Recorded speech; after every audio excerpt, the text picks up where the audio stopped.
আমরা এই মুহূর্তে দেখতে পাচ্ছি যে সিলেট থেকে উড্ডয়ন করেছে বিএনপির ভারপ্রাপ্ত চেয়ারম্যান জনাব তারেক রহমান।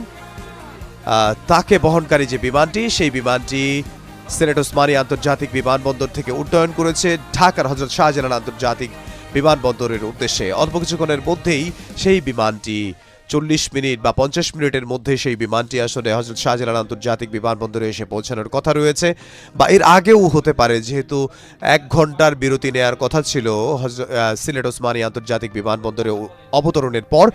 যদি সেখান থেকে 1 ঘন্টার আগেই রওনা দেয় তাহলে আসলে একটু আগেই হযরত শাহজালাল আন্তর্জাতিক বিমানবন্দরে পৌঁছানোর কথা রয়েছে।